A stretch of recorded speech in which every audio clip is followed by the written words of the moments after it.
Forgive me, gamer, for I have sinned. Welcome, player. What do you wish to confess? I mean, where do I start? I don't get anime. I don't know the difference between a Nami, a K-pop demon hunter, or an Eren Yeager. Why do people like this stuff? It feels like an entire subculture of media is just foreign to me. Oh, dude, that's easy. Just start small. Like One Piece? Got it. Smaller. Pokemon? Bigger. We've got to get this thing moving, man. In order to understand the appeal of anime, you have to first understand the components. Play this and everything will be clear. You're making me play a video game from a Chinese developer to better understand Japanese media? Could you write a better intro for this video? Despite having nothing better to do from 2020 until 2023, I have never played Genshin Impact. For the unacquainted, Genshin Impact is an open-world action RPG video game developed by the Chinese company HoYoVerse, and it's entirely free to play. An anime art style, dozens and dozens of collectible characters obtained through a gacha system, and a release on nearly every device capable of playing games, mobile included, made Genshin Impact extremely appealing to the masses upon release. I was not one of those who found the game a must download, but my friends and younger sister were. I've heard fantastic things about the game, but the hype among the many has died out over time, with major shifts coming as HoYoVerse released other games with similar art styles and gacha elements, namely Honkai Star Rail and Zenless Zone Zero. What words just came out of my mouth? Still, Genshin Impact has more content now than ever before, and I found myself wondering if the game is still worth starting today as a new player. You'll still see people stream the game or post videos of it, but generally, they're longtime players who are keeping their addictions alive.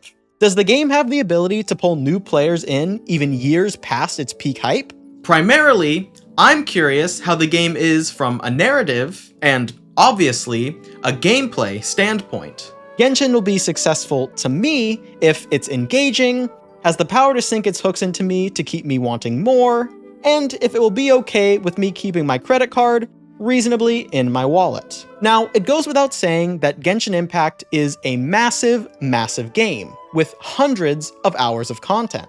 As such, we'll only be looking at a sliver of the whole story. More specifically, I'll just be playing through the Mondstadt Archon questline, titled The Outlander Who Caught the Wind, with its eponymous first act, followed by For a Tomorrow Without Tears, and Song of Dragon and Freedom. Sounds like George R.R. Martin finally finished his writing, huh?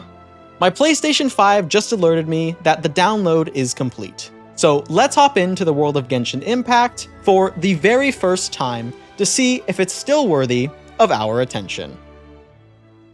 So, apparently I've already started the game.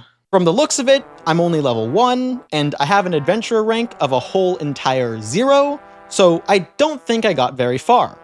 Also, I picked the dude. It doesn't look like I can reset my save file, so we'll just have to take it from here. Does this technically make me a liar? I think the best place to start this endeavor would be, well, the start. After watching a video of the opening cutscene, it looks like we're some sort of world hopper that's also a twin, and we fell from heaven or something when it was attacked by a god. She also took our sister, and that sucks. Our objectives are to regain our strength and ability to hop worlds, to find our sibling, and presumably, to stop that god. This little goober here is Paimon, and she's the Navi tutorial machine for this game. Cool, I think we're up to speed now. With all of that out of the way, we can... Wait, what the heck? Circle as the attack button? What is this, Monster Hunter? I've seen some weird controller bindings for attack, but circle? Of all things? The rest of the button assignments are fine by me, and Paimon goes over each one in quick succession during the tutorial. You can dash with R1, jump and begin climbing with X, and the PlayStation's beloved button labeled by 3 lines stacked on top of one another is the main menu. You can also quick swap characters with the D-pad, but that's not important until later on. As far as moving through the world goes, we're able to do the aforementioned run, jump, and climb, but we can also swim and glide through the air, as long as we properly manage our stamina wheel. Furthermore, we'll learn to engage in combat, scavenge items, and cook food over a campfire. Do you get it yet?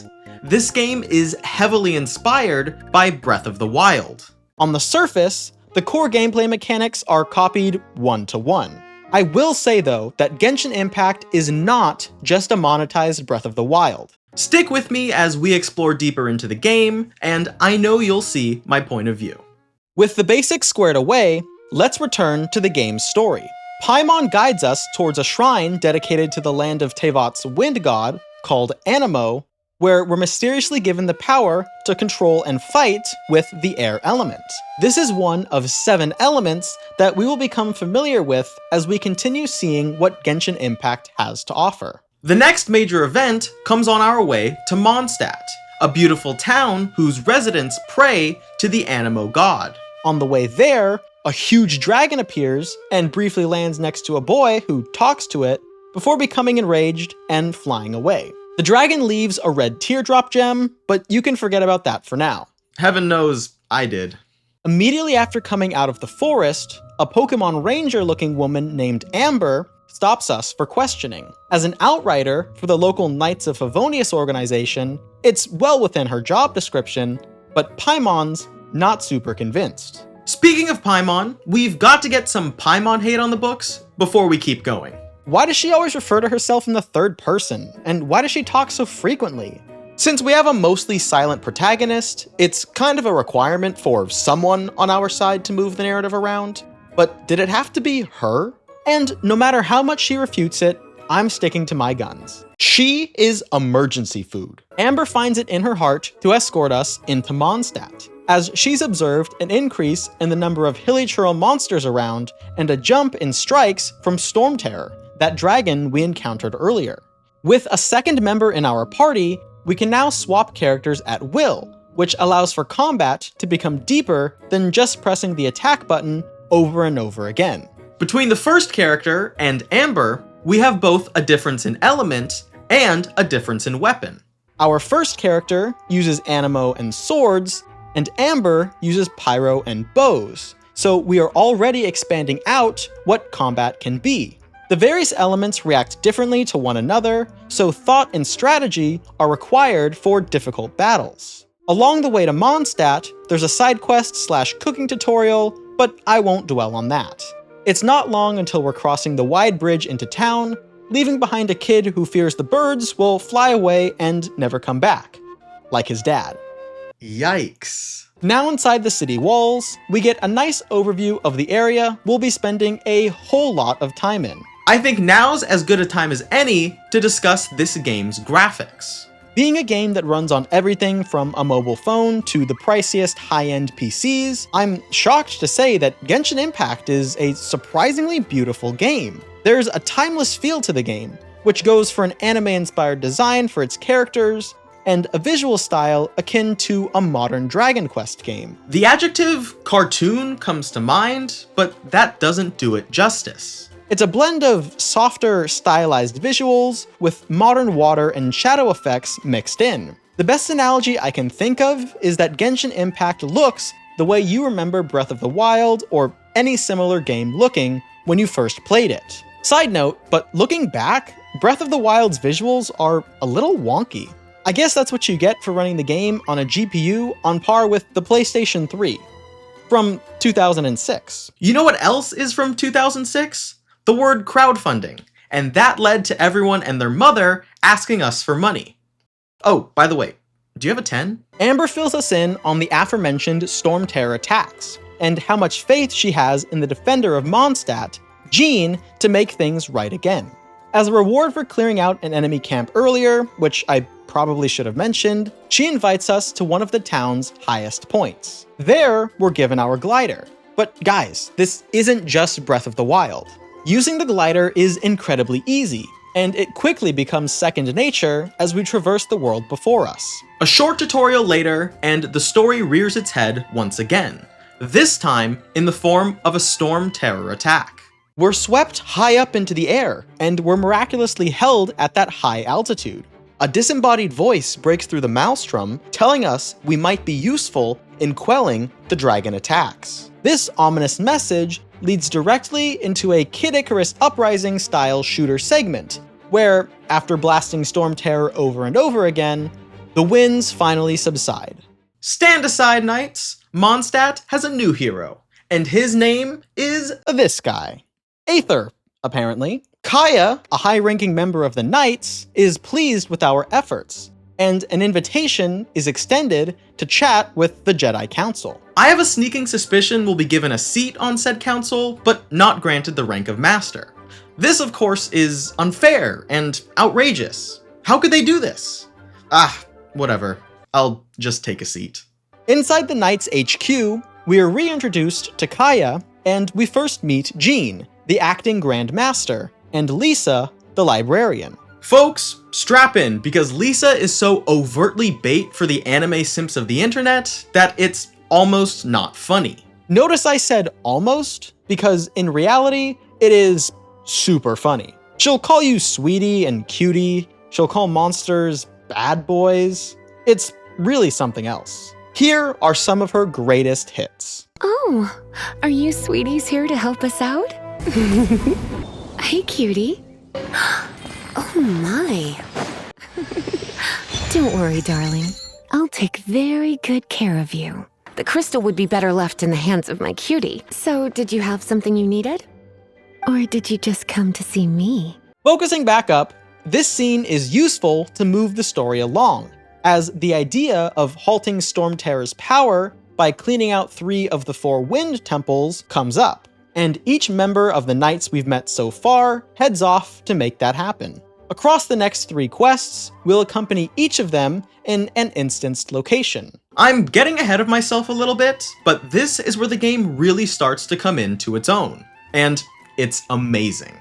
Arguably, the most important thing to come from this cutscene is our introduction to Genshin Impact's Wishes system, which is probably the feature that the game is most known for. Essentially, Genshin Impact runs on wishes, which is frequently referred to as an example of the gacha monetization system. Instead of purchasing individual characters, weapons, etc. for real-world currency, you instead purchase credits to roll, or in this case, wish for, new things. For example, I did my first wish and received the Slingshot 4-star bow. Calling a spade, this is gambling. Or some people consider it gambling. No comment out of me. I just wanted to bring it up because it's integral to what Genshin Impact is to its core. On the way to the first temple, the one we'll complete with Amber, I wanted to re-mention just how pretty this game is. During the nighttime cycle, the game looks alright, but at sunrise and continuing into peak sunlight, the game's graphics are just phenomenal. I found myself frequently using the wait feature to change the time of day to my preferred setting. So shout out to the devs for including that one for free, and not locking it behind finding a bed to sleep in or waiting by a campfire. Here we are at the first of 3 wind temples that need cleaning out. Essentially, each of these temples will send us to an instance location, where we'll battle enemies, solve puzzles, and learn more about combat, elements, and how to interact with the world. These temples are analogous in length and complexity to Breath of the Wild shrines, but I had more fun going through the temples. Call it recency bias, but I thought the shrines in BOTW were a chore after a while. In all honesty though, I should stop comparing Genshin Impact to Breath of the Wild, because, like I said earlier, they're not the same game. After having played for a bit, I don't think Genshin Impact really is trying to copy Breath of the Wild. Yes, they have similar mechanics, but each game takes the ball and runs in a different direction. That becomes even more apparent after we finish the first chapter of the prologue. In fact, Genshin Impact borrows from another game genre that I find to be a far more potent touchstone of inspiration. Amber's pyro abilities are the main focus of this trial. but there isn't much challenge presented from this one. Overall, the mini-dungeon was fun. I hope it was fun, because we have to run it back 2 more times before we can continue with the main story. Before long, we're at the gate of another temple, this time with Kaeya leading the charge. It was another gorgeous run through the plains and mountains around Mondstadt to get here, and I was eating it all up. Within the dungeon, we get a free trial of playing as Kaeya, who controls ice, known in-game as Cryo, and boy oh boy was that fun. Getting to try new characters is a blast, and luckily, when all is said and done, Kaeya permanently joins our roster. Near the end of this little trial, Kaeya encounters a mysterious and very threatening pyro user who he seems to recognize, but we're not given much beyond that brief little interaction. There will be more on that later, so lock it away in your memory for now. Alright, it's time for what you've all been waiting for. At the third temple, we get to hang out with, and later control, our beloved Lisa, Queen of the Simps. And I hate that I have to say this, I am not one of those simps. My opinion of Lisa is purely from a gameplay standpoint. Okay? Okay. Oh my gosh, Lisa is so much fun. I've always been a sucker for electric users. My favorite Pokemon is Luxray. I strongly prefer Miles over Peter and Spider-Man. And I'm on the phone with the power company weekly just to say, what's up? Lisa's abilities are super fun, and I found myself drawn to playing as her whenever possible. Like when I'm climbing, for example. Once all 3 temples are cleared, Lisa fills us in on some further background on Storm Terror, whose real name is Dvalin. The 4th temple, the one we didn't clear, was dedicated to Dvalin, but he's already ravaged it for all it's worth. The Knight's theory is that Dvalin's deep-seated hatred for Mondstadt caused it to lash out and seek revenge, with the storms being just one way of doing that. Now that we've cut off his power source, the storms die down, and we're invited to regroup back at the HQ to debrief the mission. Well, we're almost invited back. This is where the main genre influence over the game begins to show its hand. Whether it's a pretty hand or an ugly hand is up to you. Me, I'm conflicted. In order to continue the main story, we're required to achieve a minimum adventure rank of 10. To me, this shows a heavy lean into the MMO method of expanding game time, as a normal single-player RPG would let you hit a power creep wall on your own, instead of setting an arbitrary minimum level to obtain. I didn't find myself too bogged down with needing to level up immediately, but it still wasn't a feature I super appreciated. I was level 7 at this time, so I had a little ways to go. It's worth noting that other story quests have popped up at this point too, which differ from the Archon quests we've been doing up until this point. In particular, there's this questline here that surrounds Kaeya, and it was the perfect way to start getting some adventure levels in. On the way to the Knight's HQ to begin the questline, I was inducted into the Adventurers Guild, which gives rewards upon leveling up. And I was given a tutorial on how to order food from a restaurant. I wonder when the tutorial for applying for a loan is. Kaeya's questline is great. It's brief, but I really enjoyed the hour-long treasure hunting romp. Upon approaching Kaeya to start the quest, we see the man uncharacteristically stressed out, worried about some big secret coming to light. He confides in us that his grandfather was a pirate, and that one day he salvaged a legendary sword with immense power. A string of treasure robberies have him worried that the blade will fall into the wrong hands. So he sends us to track down the lost Arcadian ruins, where the sword is fabled to lie. Why can't he go by himself? Well, he's a knight, and this kind of information getting out could ruin his reputation. Additionally, the intel about the location of the ruins is gotten through less than reputable individuals, which also is no situation for a knight to be in. A lowly traveler, though? Prime target for buying on the black market. And so we set off to meet with the intel dealer. What we're given is a series of photographs and vague map locations which lead us on a treasure hunt. Starting in Mondstadt and eventually taking us to the surrounding mountains, we connect the dots and follow the trail of information to discover where the Arcadian ruins truly are. I found these exploration bits incredibly engaging. If the challenge was too much for you, apparently Kaeya could help you out, but I found the Indiana Jones-esque matching of photos to world locations to uncover a secret chest to be really fun. At the end of those geese chases is another instanced location dungeon thing, but this one is slightly different, as it actually ends with a boss monster. For the first part of the domain, it's as standard as you can get. Fire traps, enemy challenges, the norm. When you enter the large final room, however, things take a turn. A story cutscene kicks in, showing how we were trailed by a man named Izzard, who's backed up by his gang of treasure robbers. All seems lost, as he and his gang are primed to overpower us.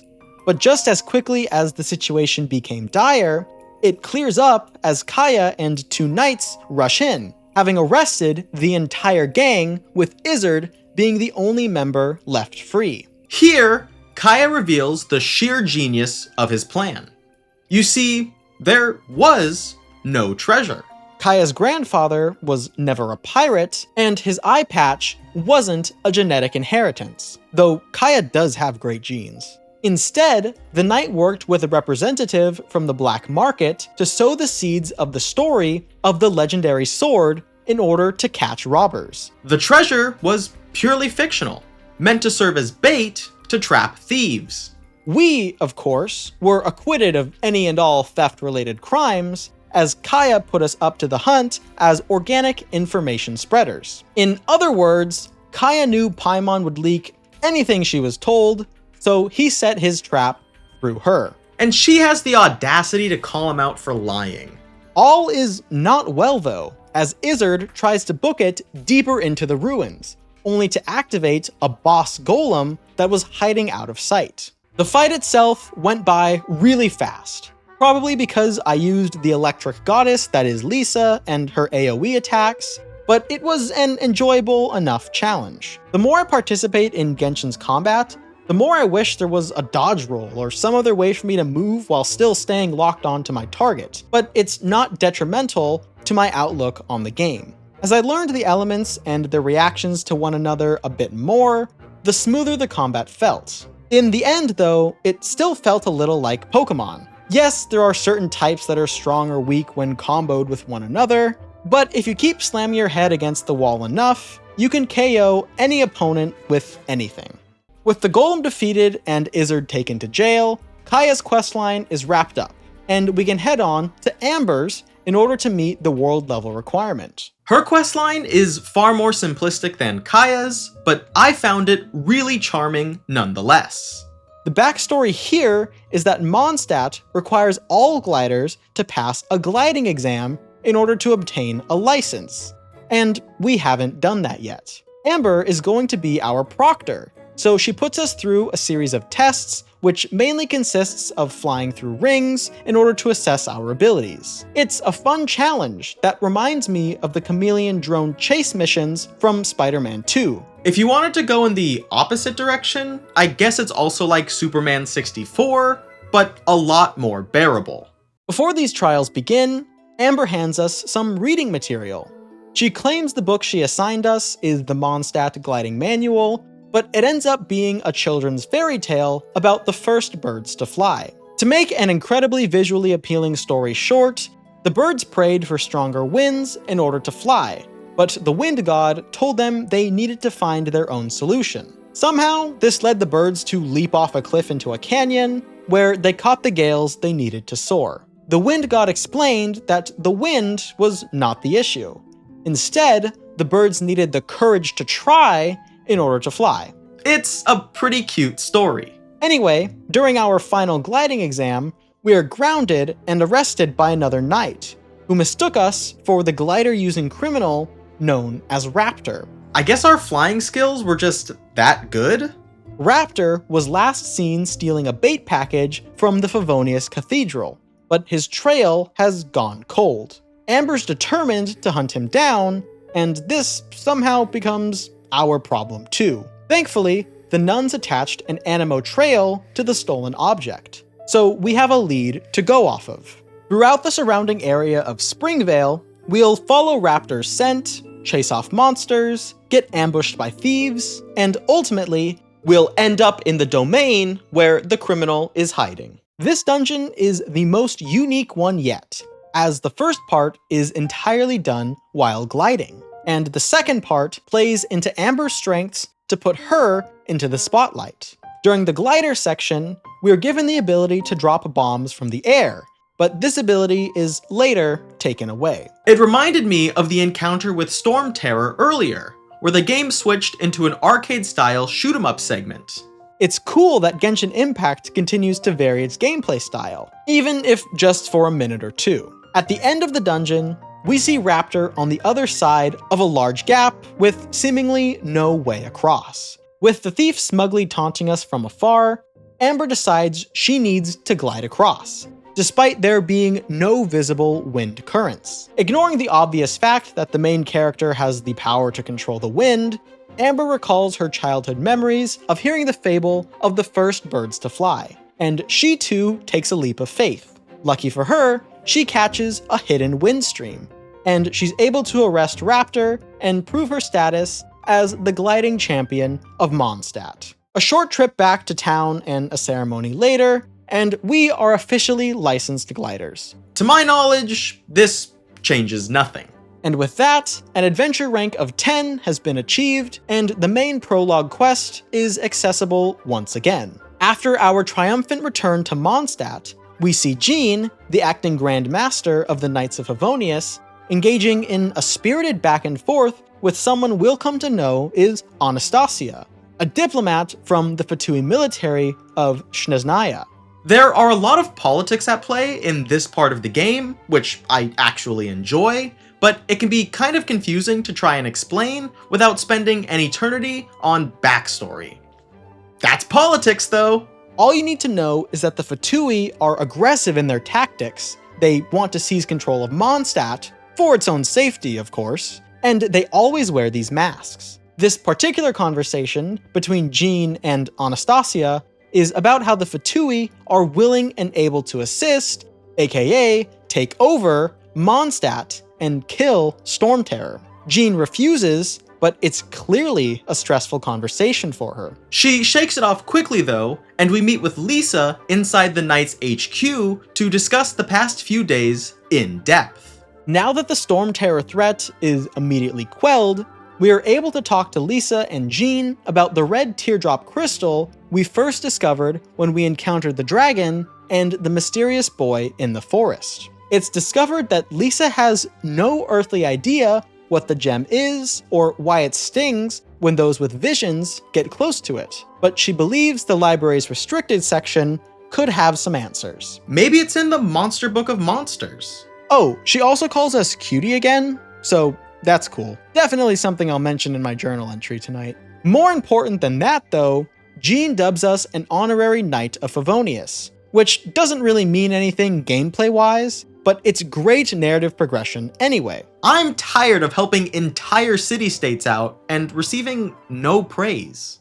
Back outside of the base, Paimon goes on a little rant about how we should have told Jean and Lisa about the guy wearing green who was also around Storm Terror when the teardrop appeared, before she interrupts herself after spotting the aforementioned green guy. With more questions than answers at this point, we chase the boy down. Oddly enough, he ends up basically back where he started, so I have no clue why he decided to take a lap around the city before performing his bardly duty of singing songs detailing legends. This character's name is Venti, and like I mentioned, he's a traveling bard. During his performance, he shares the story of a boy and a dragon who were friends until a different dragon appeared and couldn't be friends, or something, and so the dragons fought, one of them got locked in a tower, and then the dragon cried red tears.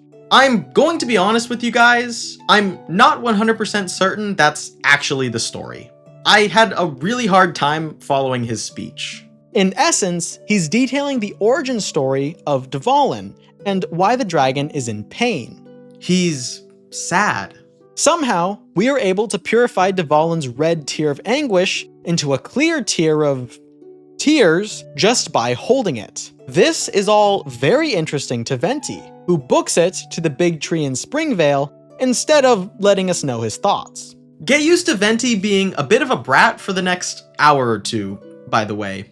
He's not very forthcoming with his information, but he expects our help regardless. A few hundred meters of jogging later, and once again, Venti is waffling on and on about something. Okay, that's an understatement because the something he's waffling on about is extremely plot relevant. Venti says that Dvalin has been cursed by a mage from the Abyss Order, who serve as one of the main villains in Genshin Impact. The young bard discovered this back in the forest, and unfortunately, some bumbling adventurer and annoying fairy thing spooked him and the dragon, and the curse was passed on to him as well. Whoopsies. We were able to cure Venti just as we were able to purify the teardrop, which further gives him faith in us as an ally in healing Dvalin. There's also a little boss fight against a wind sprite, but that wasn't super eventful. I have started switching characters in combat though, which I think is a step in the right direction towards understanding how this game's mechanics work on a deeper level. Unsurprisingly, Venti runs off again. This time, back to Mondstadt. To be more precise, he tells us to meet him outside the Mondstadt Cathedral, where we will attempt to get the lyre previously owned by the wind god Barbatos. This instrument, known as the Holy Lyre de Hermel, henceforth just the lyre because what the heck is that name, is said to be able to rid Dvalin of the curse, therefore taking the terror out of Storm Terror. Venti attempts to smooth talk a nun into giving us the lyre, but he is exceptionally unsuccessful. In a crazy final gambit, Venti exclaims that he is the wind god Barbatos, and he wants to reclaim his property. Nobody cares. When we, the hero of Mondstadt, ask for the lyre, we're also rejected, solely because we don't have the proper permission slips signed. Foiled again by elementary school level roadblocks. What's next? Needing my mom to sign my reading log? Thankfully, Venti concocts a new plan. A grander plan. A plan that is guaranteed to work. We will be stealing the lyre. Plain and simple.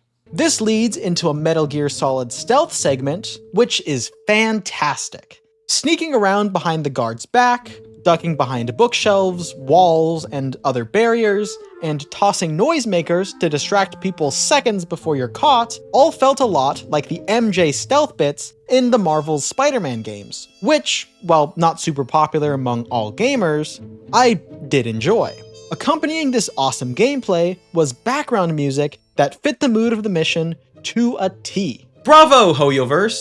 Though I've been meaning to say that long before this one mission. If you all haven't caught on yet, I'm thoroughly enjoying this game. It's so fresh, engaging, and very worthy of your attention. We'll sing this game's praises later, once we wrap up here in Mondstadt, but just know it's coming down the pipeline. Mere seconds before we get our hands on the lyre, a masked member of the Fatui appears before us, yoinks the lyre, and teleports away, all while making a loud ruckus. This attracts the attention of the guards, and suddenly, the hero of Mondstadt is turned into a fugitive. With Venti leading the way, we flee the pursuing guards and end up taking shelter in Mondstadt's tavern, which is owned and operated by a man named Diluc.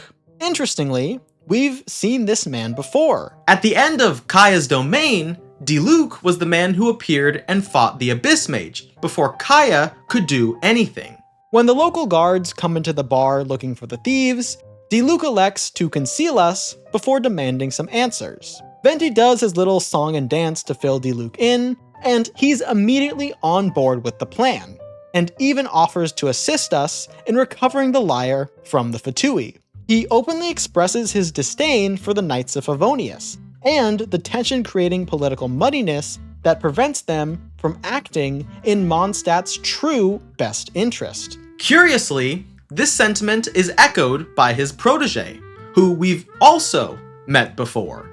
The next night, we return to the tavern to meet up with Diluc and his associate, who is shockingly revealed to be Jean.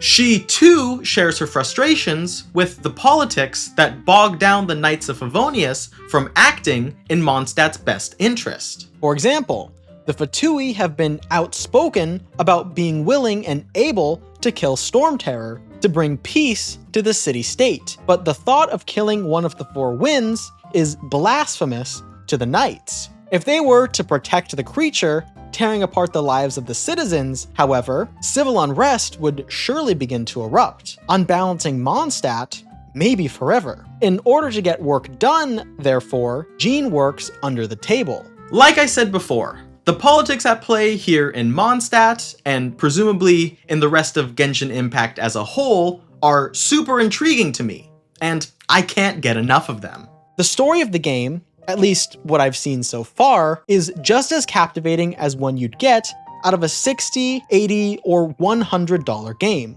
But Genshin is entirely free. Taking control of Diluc, we infiltrate the Fatui hideout in the neighboring mountains of Springvale, and we're given a glimpse into just how powerful this character is. All Diluc needs to take down an enemy is a reason. With his elemental attack being an overhead sword swing, and his charge attack being an even stronger Punisher mode, there's no shortage of damage output coming from this character. That proves useful inside the Fatui hideout, as there are many tough battles ahead. This is just a character trial though. If you want Diluc for keepsies, you better start spinning that slot machine. To throw a few more names and lore bits at you, there are essentially two faces of the Fatui. The public-facing entity, aka the Fatui, and the underground, more sinister branch known as the 11 Harbingers. Of those 11 Harbingers, the 8th one is named La Senora, and it appears that Diluc has dealt with, or at least attempted to deal with, her in the past. Thankfully, she doesn't make an appearance in this domain. Not that Diluc would have any trouble taking care of her or anything. I'm pretty sure this guy with a spare toothpick as his weapon could take care of the entire Storm Terror threat fully on his own. Whilst inside the hideout, we'll do the typical fare of fighting enemies and solving puzzles, with the culmination of these efforts being a boss encounter before we can steal back the lyre. Instead of fighting a real Harbinger, we're pitted against a Fatui agent, who is wholeheartedly a pushover. I'm not sure if the fight glitched or something, but I was able to push the agent into the corner of the room and completely stunlock him. There also wasn't any hype music for this fight, so the whole thing felt super anticlimactic, which was a bummer. Going through this domain, finding keys hidden away in random rooms, and encountering Fatui after Fatui was exhilarating, and for it to end on such a bland note was honestly disappointing. This definitely marked a rare low point in my time with Genshin Impact. Back at Diluc's tavern, Venti inspects the lyre and discovers the instrument has lost most of the power we'd be relying on to quell Dvalin. With the bard's guidance, the lyre can be restored partially to its former glory by infusing Dvalin's purified tear into it, and the next objective becomes finding more tears to bolster the instrument even further. 3 new quests pop up to do just that, and we're off once again. A quick aside, but at this point, the Adventurers Guild grants us access to commissions, which are equivalent to dailies in an MMO. By logging in every day, we can get assigned new, random, low-level tasks for the people around the world, though for our case, it's just Mondstadt. During my first round of commissions, I had to feed some ducks and battle 3 groups of monsters around the surrounding plains and mountains. Having new things to do every day is always nice, but these sorts of things remind me too much of an MMO, and don't feel like proper gameplay to me. When given the choice to pursue the actually engaging narrative that Genshin presents, or to do arbitrary odd jobs, I'm going to pick the story quests every time. But what if you run out of story, you may be asking? Well, then I'll just take a break. Go outside? anything but deliver pickles to a nameless NPC located in the middle of nowhere. Disappointingly, these commissions quickly become the fastest way to go up in adventure rank, which led to some unwanted downtime in my play experience. More on that later. A storm-filled sky greets us as we move towards the Thousand Winds Temple, the first of 3 locations where we will reclaim tears from Dvalin. Here, another golem boss awaits us, and this fight really presented a challenge to me. At one point, I switched to Amber and ended up shooting the golem directly into its face hole, and it fell to the ground with a clatter. Huzzah! Bosses have secret weak points. I know shoot the boss in its giant eye and/or head isn't the most nuanced thought to have when playing a video game, but it was a discovery to me, and it changed the way I played the game going forward. I had to be better at analyzing the enemies I was facing. As mentioned earlier, the reward for defeating this golem was another Dvalin tier, and a quest checked off our to-do list. 1 down, 2 to go. While on the way to the next tier location, I swung by Mondstadt and did another round of daily commissions. While turning those in, I unlocked expeditions, which, to my knowledge, allow you to assign one of your party members to a map region, and after their 4, 8, 12, or 20-hour trek, they'll bring back a resource of some sort. Truthfully, I don't understand the use of these adventures, besides to provide another incentive for players to log in each and every day, but I'm more than willing to accept that they're useful in the middle and late game. Mid-journey to the second Dvalin tier, I got distracted with this 3 Hilichurl camp side quest in the Sword Cemetery, mostly due to the fact that it was an exceptional combat challenge that let the gameplay speak for itself. That's a real roundabout way of saying this game rocks. That's all. Conveniently, the second tier was located inside one of these camps, so it was a real 2 birds, 1 stone situation. Upon completing this world quest, I got access to Ascensions, which lets you trade a few components and some in-game currency to allow a character to be leveled up beyond their original level cap. In doing this, they also gain a new ability. Though tempting, I held off on upgrading Amber, Lisa, or Kaeya, despite the fact that they are all max level 20. Our final tier from this round of quests takes us a little beyond the 3 Hilichurl camps, where another wind spirit, like the one bothering Venti earlier, is guarding the entrance to what is 100% the best domain so far. A jungle-themed delve awaits us behind the stone doors, with exclusively combat challenges to test our mettle. Your brain can take a rest on this one, y'all. Or, well, I thought it could. Why are these floating platforms so unintuitive? I stood on the first one for a bit, it didn't move, and so I leapt and started gliding, expecting to hit an updraft. No updraft was found. No worries, I respawn, see the platform is moving, and wait to hitch a ride. When it gets to its pointless midpoint stop, I move on to the second moving platform, it goes over, pauses, then goes up, and pauses once again. While stopped, I see platforms ahead of me. I have a glider. I jump and glide towards said platforms. I fail. I have to restart. Third time's the charm, and it turns out, after that up and pause motion, there's another lateral movement. Why the heck did it pause? Why didn't it just move me exactly where I needed to be? What is this backwards Wonka Vader-esque movement? On a far more positive note, the rest of this domain was insanely enjoyable. Excellent music, great atmosphere, and the enemy encounters were a blast too. I don't think it'll stay fun for the game to just throw handfuls of tough enemies at you for long, but at this point in my abridged look at Genshin Impact, it hadn't worn out its welcome yet. Seriously though, given the choice between a unique fight, like the Storm Terror on-rails shooter segment from way back when, or an Abyss Mage, Big Shield Guy, and some Slimes for the 80th time, I'm picking the dragon.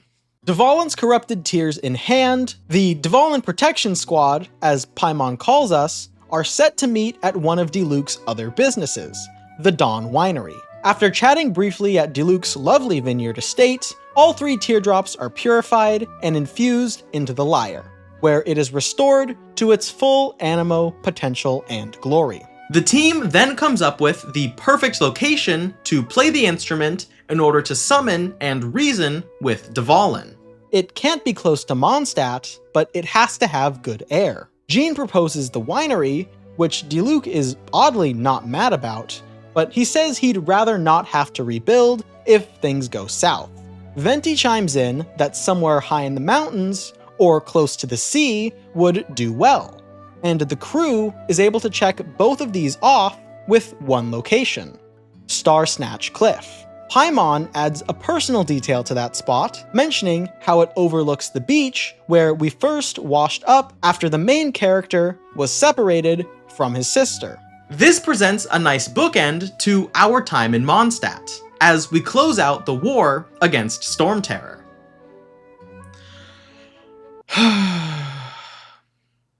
If only it were that easy. The walk up to Star Snatch Cliff, especially in peak sunlight, is absolutely breathtaking. I'll remind you that we've only been playing in one of the many regions of Genshin's world, so the sights we experience here are not at all indicative of the entire gamut the graphics have to offer. I seriously can't gush about the visuals of this game enough. When Venti steps up towards the edge of the cliff, all it takes is a single stroke of the lyre to draw Dvalin out, and the two begin communicating to work through the pain that Mondstadt has caused the dragon. The exchange between the two reveals just how distraught Dvalin is, with the discussion honestly coming off like two former lovers meeting back up at a Starbucks. Dvalin exclaims he'll never forgive humans, but Venti's inquiry into why he's sad and why he even bothered to show up seems to strike the right chord. Right as Venti appears to be making progress, an Abyss Mage appears out of nowhere, and once again, Dvalin is swept under its influence, returning the beast we know as Storm Terror to the front lines. A terrifying roar and a flap of his wings later, and Storm Terror sends Venti flying and the lyre crashing into a nearby rock, completely destroying the artifact. The dragon and its master soar away, leaving the four heroes left to pick up the pieces of their shattered plan to save Mondstadt. It's here where Jean formally outs Venti as Barbados. It turns out Venti was telling the truth back in the cathedral. Taking the revelation in stride, the Wind God does ask to continue being called Venti, so I'll be doing just that. Apparently, Jean figured out the double identity on her own, so major props for that. Maybe not too many props though. Like I said, Venti did reveal it earlier to a random nun with zero pressure to do so maybe it's a common trump card he just throws down. With the plan in shambles, the goalposts have moved, and our new target is the Abyss Mage itself. By removing the dragon's master from the equation, it will be more likely to listen to reason and return to its senses. Diluc will continue leading this charge, as he successfully slayed an Abyss Mage earlier in the domain with Kaeya. In a separate cutscene, we see the representatives from the Abyss Order communing with their leader, who turns around to reveal that, spoiler alert, it's the main character's sister. It looks like she's fallen to the dark side after the attack on our home, and throughout the remainder of the game, I expect we'll fight to get her back. Returning to the real world, two adventure ranks sit between our current stance in the game's story and the third and final chapter of the Mondstadt prologue, so we've got some oddball quests to accomplish. It's also worth mentioning that at this point, we've gotten access to Genshin's multiplayer feature, where you can invite friends into your world to assist in any non-story quest. I didn't experiment with this feature at all, but I do consider it a major win for the game, as a non-invasive way to incorporate your friends into your game is always a feature worth having. Honestly, I wish it had been accessible even earlier on, as Genshin could be a fun thing to experience co-op from the start. Obviously, only one main character would appear in cutscenes and stuff, but it could be cool to level up alongside a buddy for the whole ride. In order to get my adventure rank up, I did Lisa's questline. You know I need to be called cutie at least once per day in order to stay sane. Plus, she really pours it on here. The root motivation of our time, which may or may not be a date, with Lisa is that we want to check out a book known as the Teyvat Travel Guide, which would obviously be useful for a traveler like ourselves in Teyvat, where we are. When Lisa goes to retrieve the book for us, she sees that it and many other books are missing, because the patrons who checked them out have yet to return them. Fueled with electricity and a disturbing amount of anger for such an outwardly kind, gentle woman, we take off with Lisa to hunt down those who have not yet returned their books.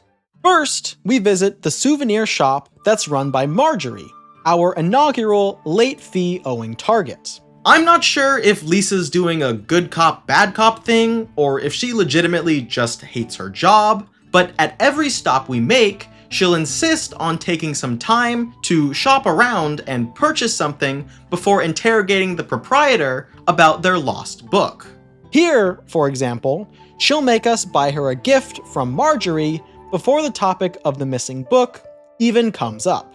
These purchases become a pseudo minigame where we're tasked with collecting context clues or straight up asking the salesperson what Lisa would want. With respect to souvenirs, we're told Lisa likes things with a lot of history. So while a voodoo doll, a sword, and underwear are all options, the correct thing to buy is an ancient scroll. Yes, you heard me right.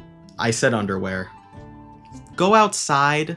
Lisa directs us to go to our next target after she pockets our gift and the book that Marjorie owed her. At the Good Hunter restaurant, the waitress Sarah cooks us a meal before the hard-working librarian inquires about the next misplaced novel. Instead of picking out a treasure for Lisa, the challenge here becomes ordering a meal that she'll like. Apparently, Lisa's a vegetarian, which makes so much sense, by the way, and thus I ordered vegetable soup. We enjoy the dinner part of the date and collect the second of 3 books. It's in pursuit of the final late fee where things change, though not by much at first. At Donna's flower shop, after buying a bouquet of Cecilia flowers, the florist cracks under the pressure and reveals that her novel was not returned because it's been stolen. Lisa, in a shockingly calm moment, tells Donna she believes her, and we use the elemental sight ability to track down the signal on the library's property all the way to a crevasse in a mountain surrounding Mondstadt, where Lisa theorizes an abyss mage has stolen and hidden the book. The motive behind this remains a mystery to this day, but I wouldn't be surprised if there's a future questline which delves deeper into this plot point. Behind the mage's seal lies another domain, and this one has a questionable design choice. At the end of this relatively plain dungeon, a series of ice enemies stand in our way. My issue with this is simple. This is Lisa's questline.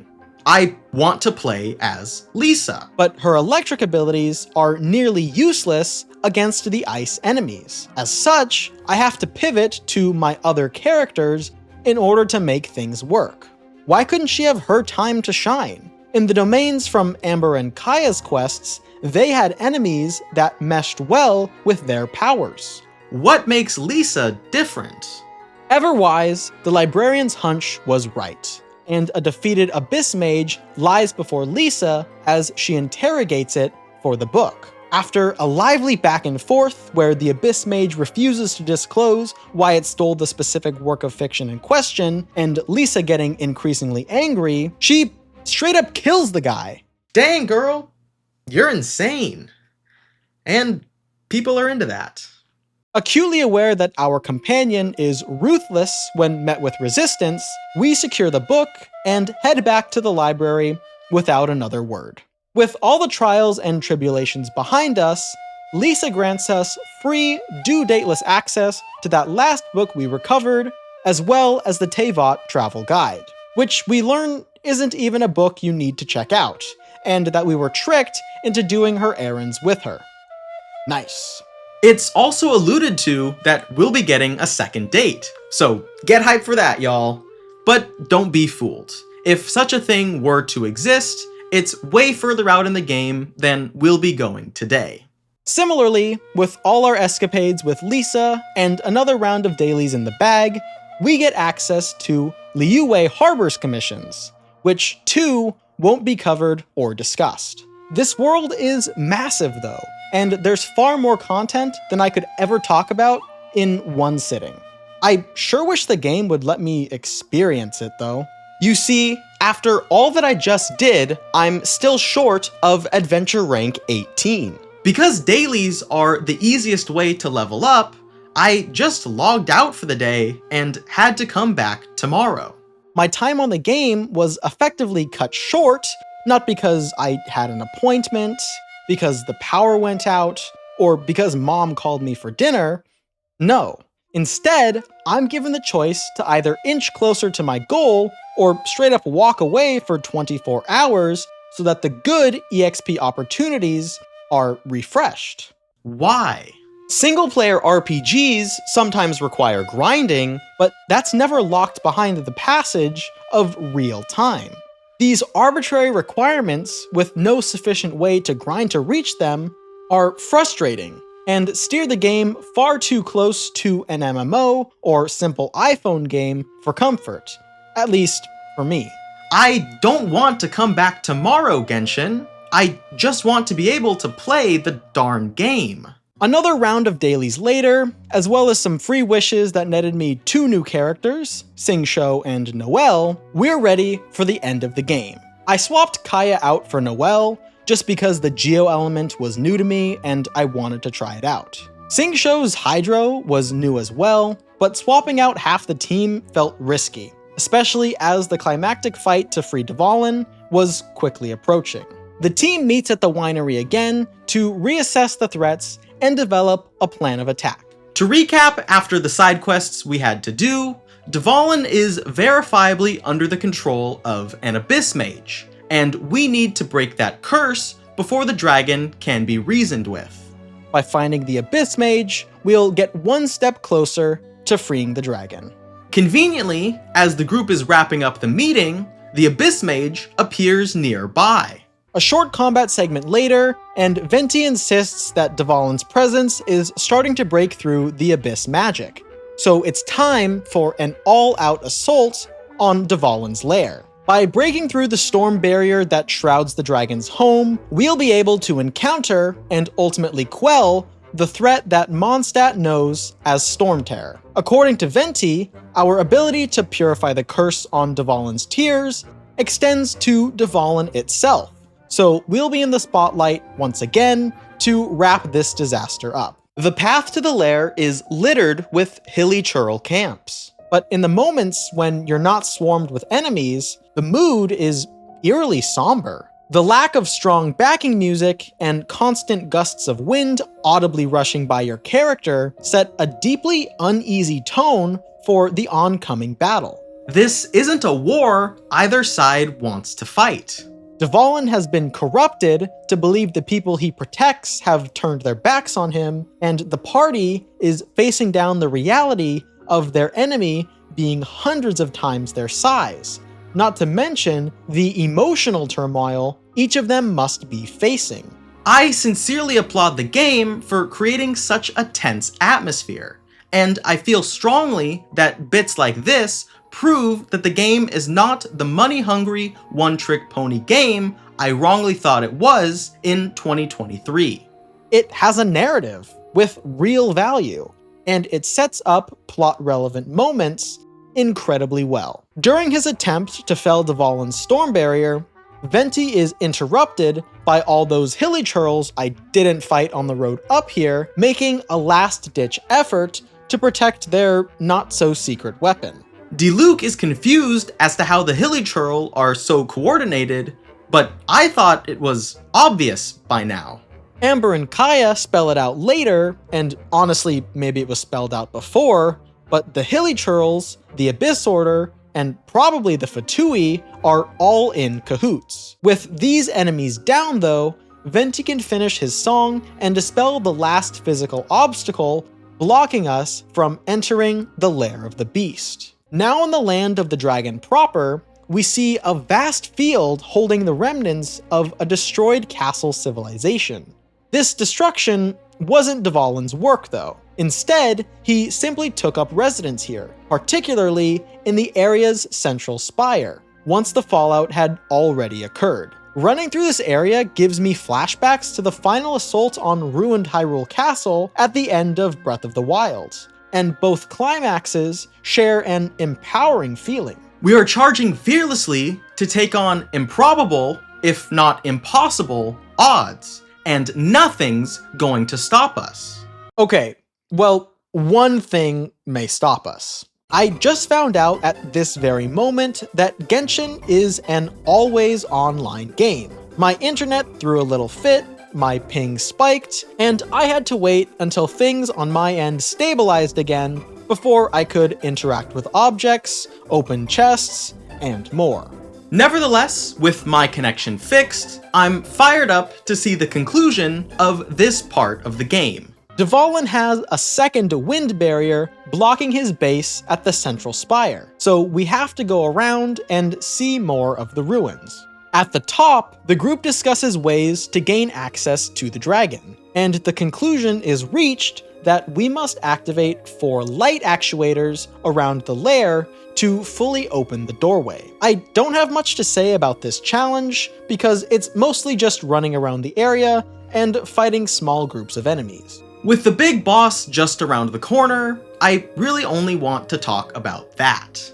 I will toss in this fun character building moment though. Once all the light actuators are fixed, Diluc, Venti, and Jean reconvene one final time, where Paimon tries to understand each of their motivations in participating in this siege. She determines that Diluc is driven by the trust we put in him when revealing all we'd been through back at the tavern, and Jean by her responsibility to the knights, the people of Mondstadt as a whole, and to herself. But Paimon struggles with Venti. He chimes in and says his impulse is freedom, specifically to give Dvalin access to the same freedoms that Mondstadt was built on. Just as the Abyss Mage is keeping Dvalin hostage, Venti worries that the people have historically done the same thing. By relinquishing the dragon of its duties to the people it thinks betrayed him, Venti believes he'll atone for the sins of the fathers. It's finally time to face Dvalin, and emerge either as a victor or as a corpse falling from the sky. Venti formally reveals that it was he who kept us aloft during our first on-rails shooter battle against Stormterror, and he says he'll do the same for us this time as well. The Stormterror boss fight is broken up into 2 phases, one of which is terrible, and the other of which is phenomenal. Truly an example of the duality of game developer. It's not super worth mentioning, but before kicking the encounter off, I did ascend both the main character, this guy, and Amber, but the fight didn't require nor showcase their new abilities at all. If we ever come back in the future to discuss more of Genshin Impact's narrative, that might be relevant information though. The first part of Stormterror's boss fight is another on-rails shooter segment. We're given a target on the back of the dragon's spine that we have to fire at. After we land enough hits, it'll dash away and we'll need to use Venti's Animo bursts to catch back up. While we're waiting for those to spawn, there are projectiles to dodge, but there's no way to do it stylishly. If you look at something like Star Fox, which shares a gameplay style with this specific part of Genshin, you'll notice there are many evasive maneuvers you can do. In Genshin, you can't bank or barrel roll. You can't even dodge. All you can do is sway to and fro to maybe avoid a purple missile. All of these elements come together to make this phase feel indescribably sluggish. As soon as you begin to fire at Stormterror, you quickly hit the damage cap, and he dashes off again, leaving you to drift around for another minute or so before you can do the fun part again, It's not the game putting its best foot forward. Luckily, the second phase of the Storm Terror fight is brilliant. Dare I say, it may be the prologue's shining moment. Previously, I've commented on the lack of boss variety and intensity in the domains we've done. The main fight against Storm Terror, the gargantuan dragon, in an equally large arena, is the most fun I've had across the entire 12 hours plus I've spent in Teyvat. To begin, we get a trial of playing as Venti.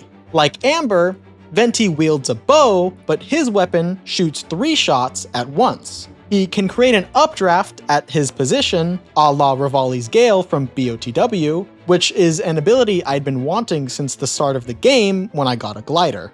I made the mistake of ignoring access to Venti for the first half of the fight, but I swapped to him when things got dicey and got to experience just how powerful he was. This phase's gameplay loop included dodging Storm Terror's attacks, either by gliding to different platforms or evading on a smaller scale, and chipping away at the dragon's stamina before ultimately making it collapse onto our level, allowing access to Dvalin's second weird crystal blood clot curse weak point thing.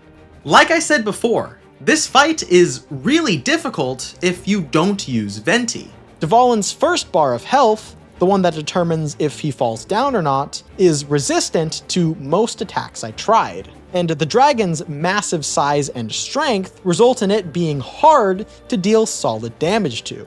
When downed, I discovered that even Noelle's greatsword did pitiful damage to it.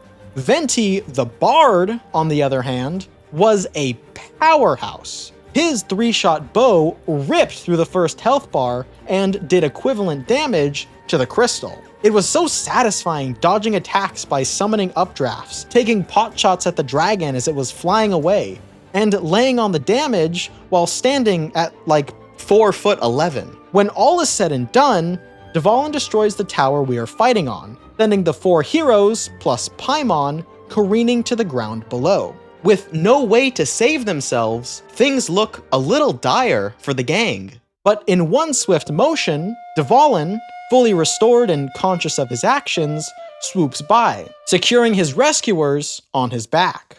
In a conversation with Venti, the dragon asks why he wasn't called upon to save their lives, and why he had to act on his own. Venti assures him that he is free, just as free as the people of Mondstadt, and that he no longer needs to serve any master. It appears that, like those who banded together to save him, Dvalin has his own motivation, purpose. As such, it seems that Dvalin will continue to look after the citizens of Mondstadt, with Venti hoping that he will one day elect to soar off on his own. For now though, things appear to return to normal. Jean returns to her duties as the leader of the Knights, Diluc tends to his bar, and Venti resumes his laid-back lifestyle. The day after Dvalin was freed, we make our return to the outskirts of Mondstadt, where Amber is disassembling barriers that have clearly seen some use in battle. Upon our inquiry, she reveals that as soon as we were out of contact with the city, the Hilly Churls launched a full assault on the nation, but were ultimately vanquished thanks to advanced planning on Amber's part. This is strange, as, like Amber said earlier, the Hilly Churl usually aren't this coordinated, and they never camp near the city's walls. Kaeya expands on this once we're at the Good Hunter, adding that he saw the Fatui inside the city during the whole ordeal, but he was able to fight them off.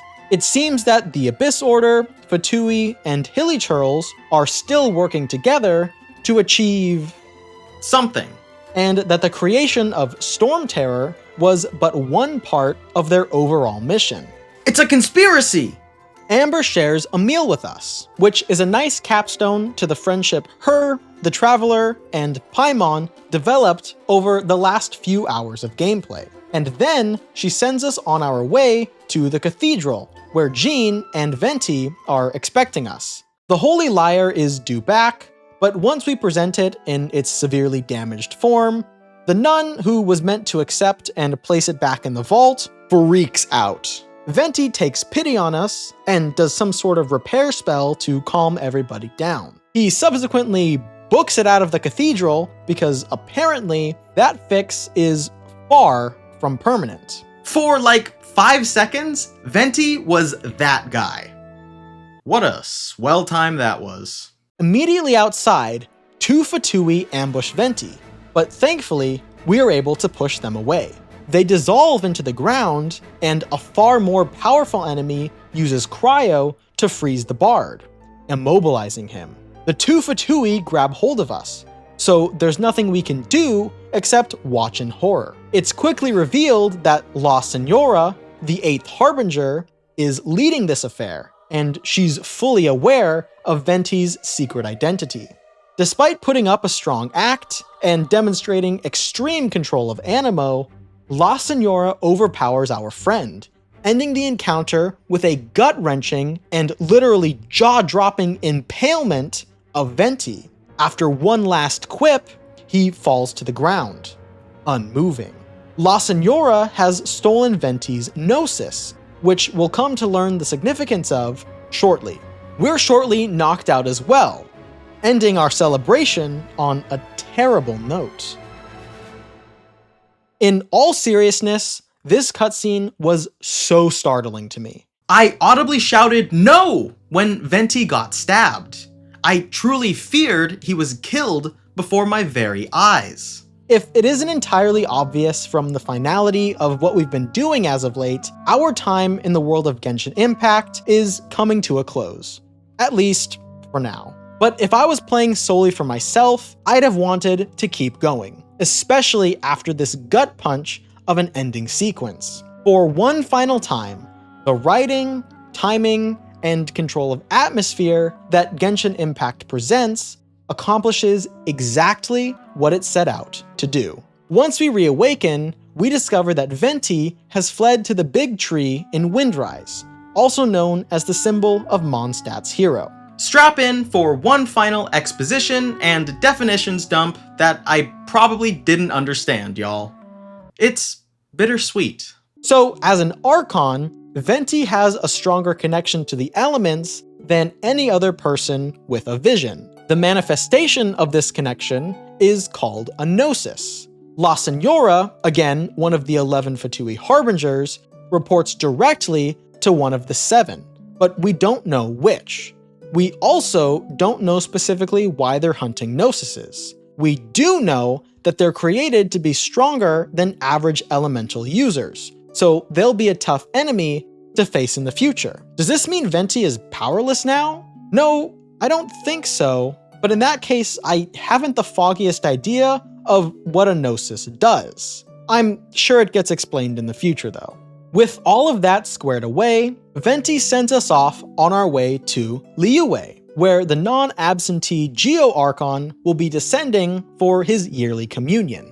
This formally concludes Mondstadt's story, the Animo Archon prologue, and our time with the game.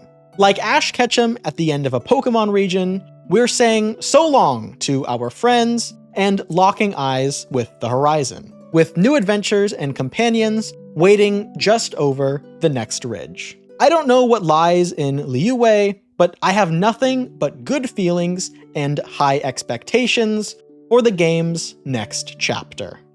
When I first started my exploration of Genshin Impact, I posed a simple question. Is the game still worth playing today, even though it's been years since its inception?